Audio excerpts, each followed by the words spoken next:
خبروں میں آپ کا خیر مقدم ہے۔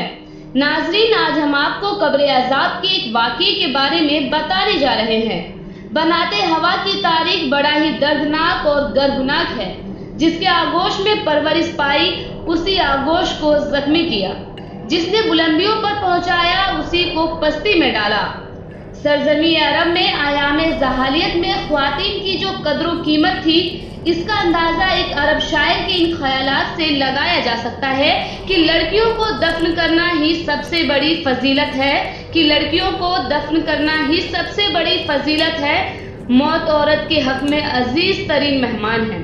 اس زمانے میں عورتوں کی پیدائش مرد کے لیے عذاب جان تھی، لیکن دین اسلام کے ظہور کے بعد آپ صلی اللہ علیہ وسلم نے عورتوں کی عزت اور حقوق مقرر فرمائی اور اپنے برتاؤ سے ظاہر فرمایا کہ یہ طبقہ قابل احترام ہے۔ آپ نے عورتوں کو عزت بخشی، حقوق دیے اور انہیں معاشرے میں اہم ترین مقام عطا کیا۔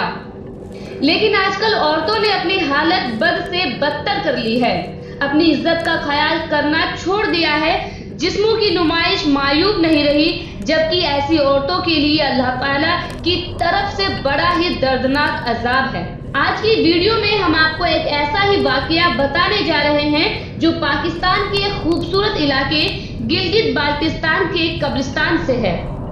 ناظرین، ایک شخص جو کسی ہوٹل میں ملازمت کرتا تھا، اس شخص کو ہوٹل سے آتے جاتے وقت ایک قبرستان سے گزرنا پڑتا تھا۔ ایک دن شام کو جب وہ شخص اپنے گھر کی جانب جا رہا تھا تو راستے میں قبرستان سے گزرا تو اسے کافی چیخو پکار والی آواز سنائی دیتی ہے۔ شخص قبر کے نزدیک جا کر وہ آواز سنتا ہے۔ ایک قبر سے ایک عورت کے کہرانے کی آواز آ رہی ہوتی ہے۔ قبر کے اندر سے خواتین کہتی ہے کہ میں زندہ ہوں، مجھے باہر نکالو۔ قبر سے آ رہی آواز سن کر شخص کافی ڈر جاتا ہے اور ڈرا ہوا وہ گھر کی جانب بھاگتا ہے۔ جب وہ شخص گھر پہنچتا ہے تو اپنے محلے میں چند لوگوں کو اکٹھا کر کے ان سب کو یہ سارا واقعہ بتاتا ہے۔ ان میں سے کچھ بزرگوں نے اس شخص کو حوصلہ دیا اور سارا ماجرا سمجھ گئے۔ بزرگوں نے کہا کہ ہم آپ کے ساتھ اس قبر میں چلیں گے۔ اس شخص کے ساتھ 10 سے 11 لوگ نکلے اور قبر کی جانب چل دیے۔ جب قبر کے پاس پہنچے تو اس قبر سے ویسے ہی چیخ پکار کی آوازیں سنائی دے رہی تھی۔ جیسے اس قبر کے پاس لوگ پہنچے تو ان میں سے ایک شخص نے کہا کہ تمہارے ساتھ کیا مسئلہ ہے اور تم کیوں اس طرح سے چیخ رہی ہو؟ سوال سن کر قبر سے خاتون کہتی ہے کہ پہلے مجھے اس قبر سے باہر نکالو، پھر میں آپ کو سارا واقعہ بتاتی ہوں۔ امت مسلمہ میں پیدا ہونے والی تمام خواتینوں کے لیے میں ایک سبق ہوں۔ وہاں پر موجود بزرگوں نے کہا کہ ٹھیک ہے، ہم تمہیں باہر نکالتے ہیں۔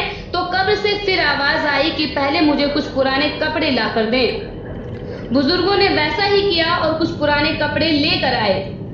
ناظرین، جب قبر کھودا گیا اور اس میں کپڑے حاضر کیے گئے تو اسے پہن کر وہ خاتون باہر نکلی اور فوراً اپنے گاؤں کی جانب بھاگی تو وہاں پر موجود لوگ بھی اس عورت کے پیچھے گئے۔ ناظرین، جب عورت گھر پر پہنچی تو اس نے دروازہ بند کر لیا۔ اس کے بعد اپنے آپ کو ایک چادر میں پوری طرح سے لپیٹ لیا۔ لوگ بار بار پوچھتے کہ آخر کیا ماجرا ہے، ہمیں بھی بتائیں۔ یہ سن کر عورت باہر آتی ہے اور کہتی ہے خدا را غلط نہ سمجھے، آج میں اپنی وہ غلطیاں بتانے جا رہی ہوں جس کی وجہ سے آج میں عذاب قبر میں مبتلا ہوں۔ ایسا کہہ کر اس نے اپنے سر سے ہلکا کپڑا ہٹایا اور یہ دیکھ لوگوں کے ہوش اڑ گئے کیونکہ اس کے سر میں نہ بال تھے اور نہ ہی چمڑی تھی، صرف ہڈیاں ہی نظر آ رہی تھی۔ یہ دیکھ لوگ کافی پریشان ہو گئے تو لوگوں نے پھر پوچھا کہ کیا ماجرا ہے تو اس عورت نے کہا پہلے میں بالوں کو سوار کر اور لہرا کر غیر مردوں کے سامنے چلتی تھی، جس کا عذاب اللہ تعالیٰ نے مجھے دیا ہے۔ پھر لوگوں کی نظر اس کے سوکھے ہونٹوں پر پڑی، ہونٹوں کی جگہ صرف ہڈیاں ہی نظر آ رہی تھی تو لوگوں نے پوچھا کہ اب اس کا کیا ماجرا ہے۔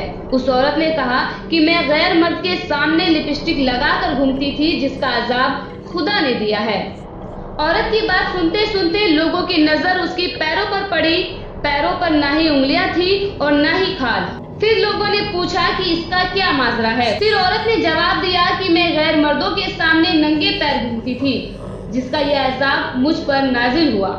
میں اپنے پیروں اور ٹخنوں کو ننگا کر کے چلتی تھی جس کا عذاب مجھے قبر میں ملا۔